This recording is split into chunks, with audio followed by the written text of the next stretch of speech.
Philippe Fabry, malgré tout, se présente comme un historien sur le plateau de CNews.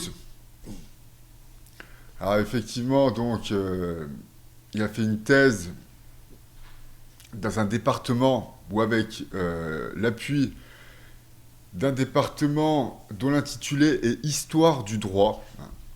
Donc effectivement, il est historien. Je me suis trompé. Mais par exemple, Monsieur Philippe Fabry, dans l'un de ses livres, pose une thèse selon laquelle il y a eu deux types de civilisations à l'Antiquité, la civilisation romaine et la civilisation grecque. C'est pas moi qui l'invente, il le dit lui dans ses lives. Faut savoir qu'il y a 20 ans déjà, on est né la même année.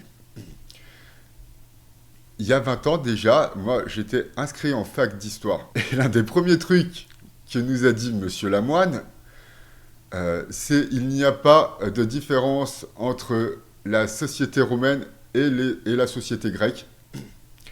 Rome est une cité grecque qui a acquis l'hégémonie sur le monde occidental.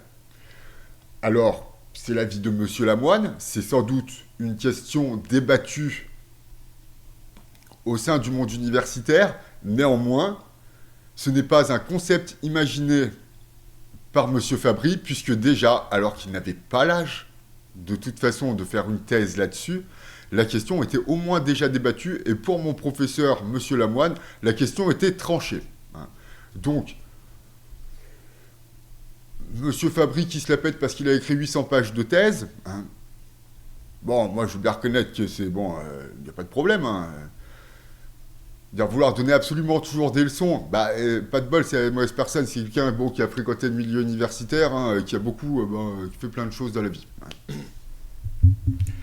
Et moi, je voulais juste dire, voilà, il n'est pas vraiment historien et tout. D'accord, bon, je savais pas, parce que pour moi, il était avocat. Bon, il a fait un truc en histoire du droit. Bon, ce qui est fait un peu historien, mais bon, pas historien comme nous on aime bien, tu vois.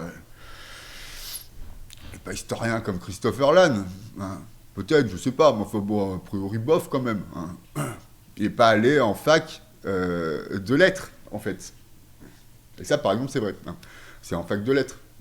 Fac lettres et sciences humaines. Quand même, tiens, des diplômes d'histoire, normalement.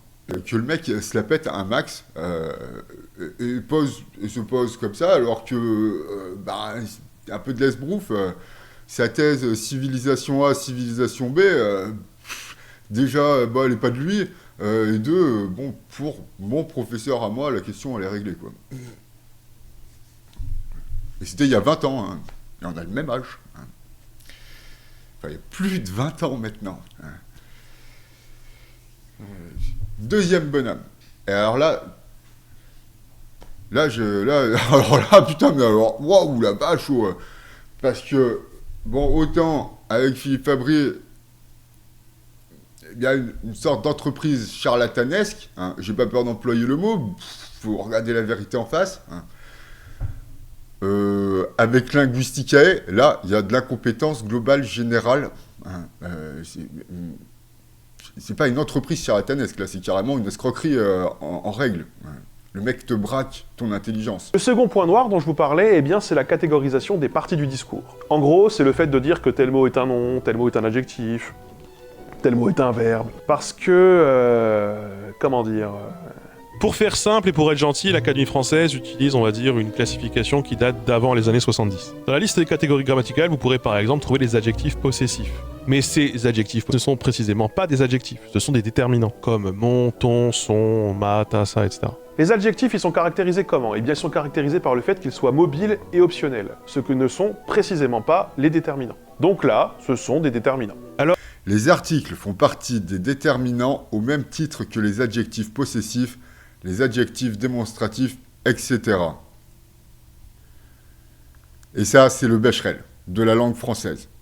Voilà, là, si vous voulez faire des cours de français, là, ce sera mieux, là. Donc moi, je fais de la politique, et donc je suis un amoureux de la langue, et puis bon... Qu'est-ce qui est très intéressant avec Monsieur Fabry? Monsieur Fabry vend à son public la chute du régime dans le futur. Alors déjà, le régime, on ne sait pas trop c'est quoi, c'est le régime européen, c'est juste les républiques une par une et tout, parce que bon, on ne sait pas, on ne comprend pas, il fait une distinction le mec entre l'Europe et les nations. Et donc, le régime, quel qu'il soit, en Europe, ne risque pas de s'effondrer, tant que les multinationales qui maintiennent le régime à coups de millions de dollars continueront à se faire des millions de dollars, et elles continueront à se faire des millions de dollars tant que le système capitaliste fonctionnera, et le système capitaliste fonctionnera tant qu'il y aura des capitalistes. Or, il se trouve qu'il y a des capitalistes tous les jours à la téloche. Et ça m'étonnerait qu'il y ait la prise de la Bastille demain. Donc voilà aussi sur Philippe Fabry. Bon, alors, je t'explique pas comment j'aime bien botter le cul aux gens. Moi, je le trouve sympa, Philippe, et tout, quoi. Mais enfin bon, j'ai pas trop aimé comment son copain, il parle de moi. Ouais, qui a été qualifié maître de conférence par la section Histoire du droit du Conseil national des universités. Ouais, c'est marrant, hein, comme les gens... bref. En fait, pour ces gens, pour être historien, il faut faire 300 ans d'histoire, en fait. C'est pas... Non, il faut avoir juste il faut avoir fait une maîtrise d'histoire. Voilà. Mais non, mais attends, il faut l'avoir fait au Mirail et pas à Capitole. Ils en savent rien, ils veulent juste faire chier, en fait. Voilà. Parce que moi à l'école, bon, si tu veux, à 6 ans j'étais meilleur que lui en français, en maths, j'étais meilleur que à 6 ans, donc je sais pas trop comment on parle de moi, et donc voilà, j'ai fait une petite blague, blagounette, blagounette et tout, puis alors ils le prennent mal et tout, je suis banni du chat et tout, quoi, les mecs, bon bref, on s'en fout.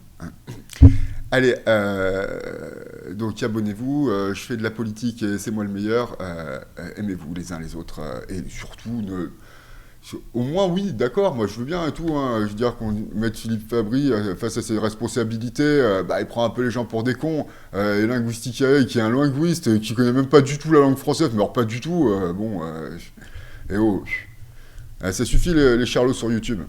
Qui ne savent pas lire Oui, et pas mais écrire.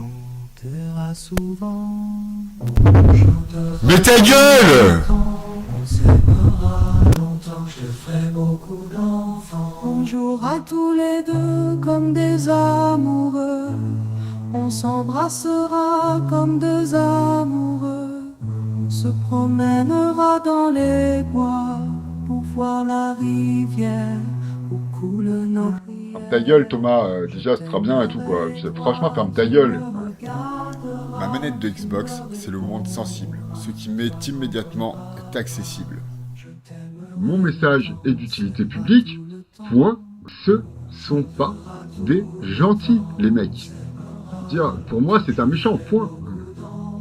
Dire que ce soit de gauche, de droite, du centre, tout ça, je m'en fous complètement. C'est un méchant.